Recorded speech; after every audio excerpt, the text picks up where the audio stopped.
Last part में हमने देखा था कि मैक्स ने अपने क्लोन को बना लिया था, जिसके बाद वो जीनियस बैटल के अगले राउंड के लिए आ गया था, जहां और भी कल्टीवेटर थे, जहां उन लोगों को 7 टावर पार करने थे, जिसमें 7 लेवल्स थे और उन सभी टावर्स में अलग अलग एनिमी थे। जिसके बाद राउंड स्टार्ट हो गया था, जहां एक एक कर सभी कल्टीवेटर पहले टावर के बेहेमोथ्स को मार रहे थे। अब आगे तो इस पार्ट की शुरुआत में हम बोलन को फर्स्ट टावर के 7th लेवल पर देखते हैं, जहां पर उसके सामने कई सारे बेहेमोथ्स थे और उनका गार्ड आयरन से भी मजबूत था। लेकिन बोलन बड़े आराम से सभी बेहेमोथ्स को मार देता है, जिसकी वजह से उसकी रैंक 1 आ गई थी। ये सब देखकर ऑडियंस के सभी लोग हैरान थे।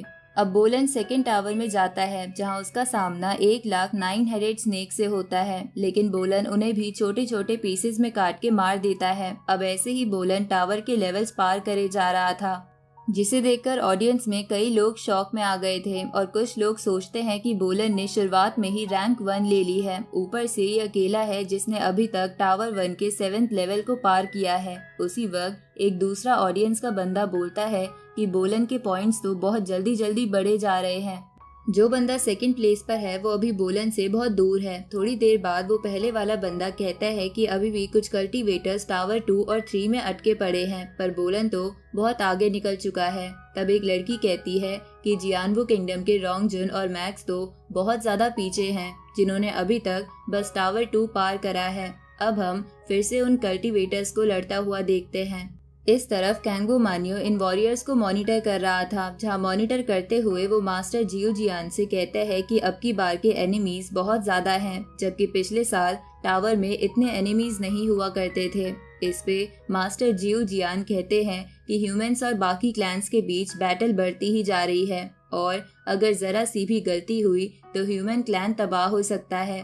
इसलिए हमें ज्यादा से ज्यादा बढ़िया सोल्जर्स इकट्ठे करने होंगे और उसी के लिए ये सब हो रहा है, क्योंकि जीनियस बैटल सिर्फ कोई टेस्ट नहीं है, बल्कि यहाँ से हम कुछ खास वॉरियर्स को भी फ्यूचर बैटल्स के लिए सेलेक्ट करेंगे, जिनके पास फाइट करने की अच्छी एबिलिटी हो। इस तरफ हम मैक्स को देखते हैं, जो टावर 5 में पहुंच गया था, जहां उसका सामना रोबोट क्लैन के 100 पपेट से होता है। तो मैक्स उनसे लड़ने के लिए तैयार हो गया था। तभी वो पपेट्स एक साथ मैक्स पर अटैक करते हैं, तो मैक्स अपने चारों तरफ एक बैरियर बना लेता है, लेकिन वो पपेट बड़े आराम से वो बैरियर तोड़ के मैक्स को मुक्का मार के बहुत दूर फेंक देते हैं।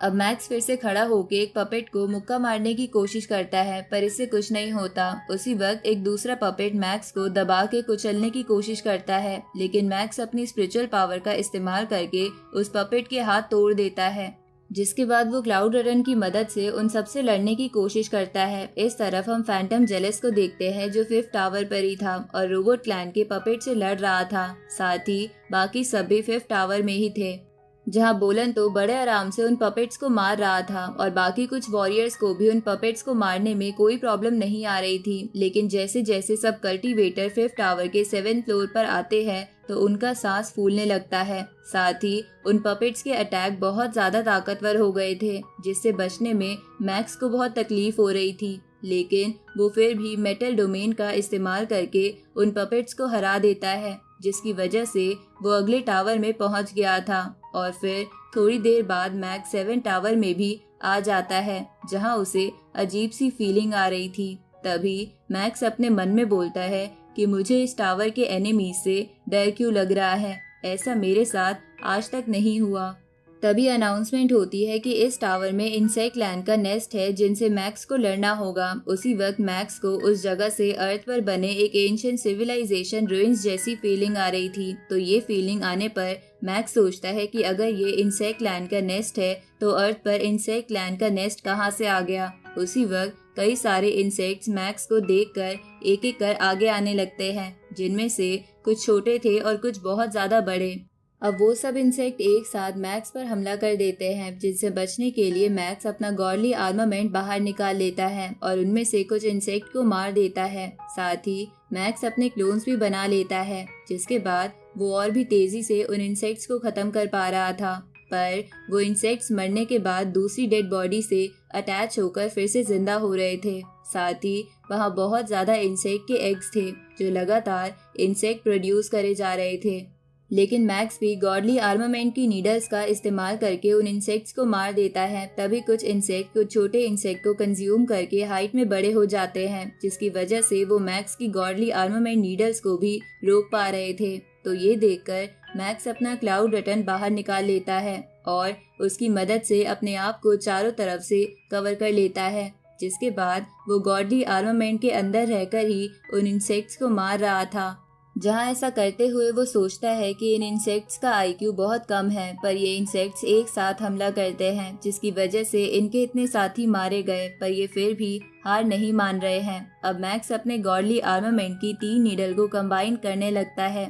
तभी एक बड़ा इंसेक्ट क्लाउड रटन को हटाकर अंदर आने की कोशिश करता है, पर मैक्स उसे सही समय पर मार देता है, जिसके बाद वो बाकी इंसेक्ट्स को भी उस कंबाइन नीडल से मार रहा था। इस तरफ हम उस नेस्ट के कोर को देखते हैं, जिसमें से उन इंसेक्ट की क्वीन बाहर आती है, जिसकी पूरी बॉडी पर आंखें ही आंखें थी। अब वो मैक्स को दूर से देखने लगती है। इधर मैक्स पर कई सारे इंसेक्ट्स एक साथ हमला कर देते हैं, पर मैक्स अपने आप को उन सबसे दूर कर देता है। उसी वक्त मैक्स की नज़र उस क्वीन पर जाती है, जो मैक्स को अपने इल्यूजन में फंसा लेती है, जिसकी वजह से उसे ऐसा लगने लगता है कि वो अपनी मैरिज में है और अपनी वाइफ के साथ है। लेकिन तुरंत ही वो गोल्डन हॉर्न बेहेमोथ वाली बॉडी की वजह से नॉर्मल हो जाता है और उन इंसेक्ट्स के हमला करने से पहले ही उन्हें अपने से दूर कर देता है। तभी मैक्स सोचता है कि इस क्वीन का स्पिरिचुअल अटैक तो काफी खतरनाक था। तभी वो क्वीन अपने इंसेक्ट्स को फिर से मैक्स को मारने के ऑर्डर्स देती है।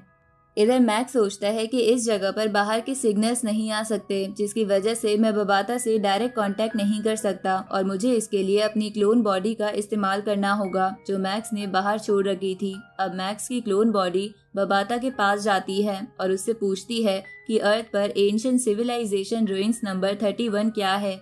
इस पे बबाता कहती है कि वो एक इंसेक्ट लैंड का नेस्ट है, जिसे मेरे मास्टर ने इंसेक्ट लैंड से फाइट करके हासिल करा था, लेकिन कुछ इमोर्टल लेवल के वॉरियर्स उनके पीछे पड़ गए थे। साथ ही मेरे मास्टर काफी इंजर्ड भी थे, इसलिए उन्होंने अर्थ पर छुपने का फैसला किया था और तब से वो नेस्ट अर्थ पर ही है।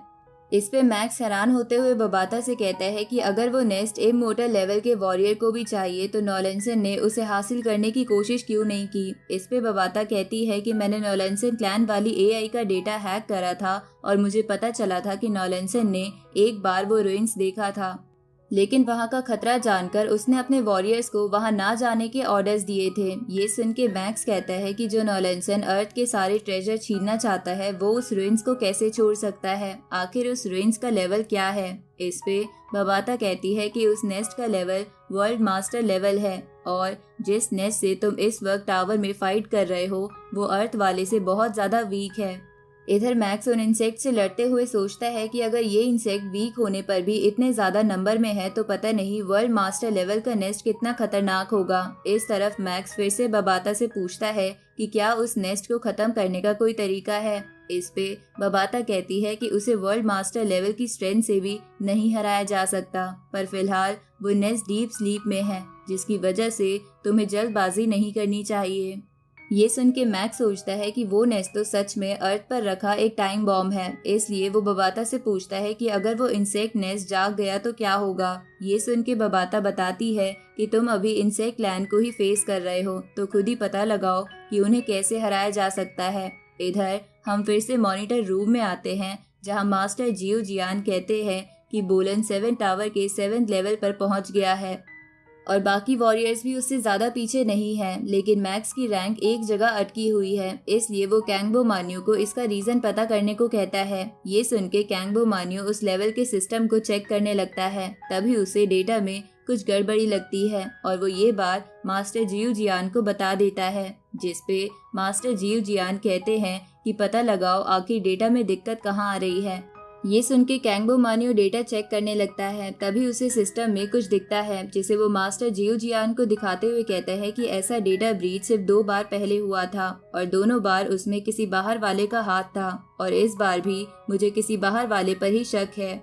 ये सुन के मास्टर जियो जियान कैंगबो मान्यू से कहते हैं कि जल्दी से सिस्टम को ठीक करो। इधर मैक्स उस क्वीन को देखते हुए मन में बोलता है कि इस क्वीन के पास बड़े बड़े नाइट इंसेक्ट है जो इसकी रक्षा कर रहे हैं, पर मेरा प्राइमरी टारगेट वही होना चाहिए, चाहे फिर वो छुप के क्यों न बैठी हो। अब मैक्स नाटक करते हुए उन नाइट इंसेक्ट से लड़ने लगता है, जहां लड़ते हुए मैक्स उन सबको एकदम से दूर कर देता है और फिर उनसे दूर जाते हुए उन्हें मारने की कोशिश करता है। ये देखकर वो इंसेक्ट मैक्स के पीछे आकर उस पर हमला करते हैं और अपनी जान पर खेल के भी क्वीन को बचाते हैं। तभी मैक्स को इन सब के बीच में एक मौका मिलता है और वो क्वीन पर एक स्पिरिचुअल अटैक करता है और इसी के साथ ये पार्ट यहीं खत्म होता है।